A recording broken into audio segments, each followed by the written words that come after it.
कारभार चालना, एकल्या विठुरायाला हो संसार पेलना। ये ग रखुमाई ही भक्ताच्या माहेरी, सावलीच्या पवलानी विठूच्या गाभारी। ये ग रखुमाई ही भक्ताच्या माहेरी, सावलीच्या पवलानी विठूच्या गाभारी। तुझ्या विना वैकुंठाचा कारभार चालना, एकल्या विठुरायाला हो संसार पेलना।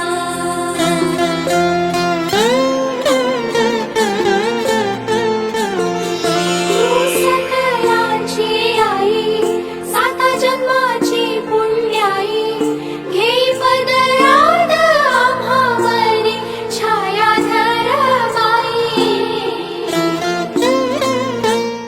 आजचा हा कृतज्ञ सोहळा नसून एक आईच्या डोळ्यासमोर साक्षात पाहिलेला हा सोहळा आहे।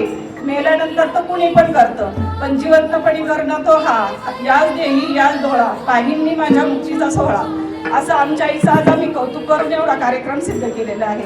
मुलगी काय असते ते आज दाखवून दिलेलं आहे। म्हणून सगळ्यांनी येणार स्त्रीभ्रूण हत्या थांबवायला पाहिजे। कुणी स्त्रीभ्रूण हत्या करायची नाहीये। मुलगी आणि मुलगा काही कमी नाहीये। मुला मुलींना समान करायला पाहिजे, कारण मुली म्हणजे दोन घरचा कळस दिवा लावणारी आहे। आज ती 42 कुळाचा उद्धार करते, त्याच्यामुळं मुलीला कधी कमी लेखायचं नाही। आमच्या आईने आम्हाला चांगले संस्कार दिले म्हणून आज आम्ही इथं आहे। आमच्या आईने खूप खडतर प्रवास केलेला आहे। आमच्या आईच्या जीवनात खूप घडामोडी झालेल्या आहेत। आमच्या आईने पहाटे 4 वाजल्यापासून तर रात्री 11 वाजेपर्यंत आमच्यासाठी खूप कष्ट घेतलेले। भाजीच्या धंद्यावरती आमच्या आईने आम्हाला लहानाचं मोठं केलेलं आहे आणि आम्हाला एवढे संस्कार चांगले देऊन आज आम्ही तिच्या त्या सोहळ्याचा कार्यक्रम आयोजित केलेला आहे। म्हणून माझ्या आईला ना आयुष्य भरपूर लाभावं एवढीच पांडुरंगाचरणी माझी प्रार्थना आहे। माझी मायेचा सागर दिला तिने जीवनाकार।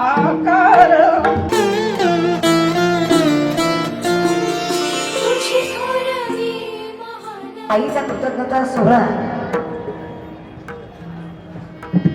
श्री जानकीताई रामचंद्र पोकळे या आई साहेबांचा कृतज्ञता सोहळा त्यांच्या 7 मुली यांनी इथे आयोजित केला।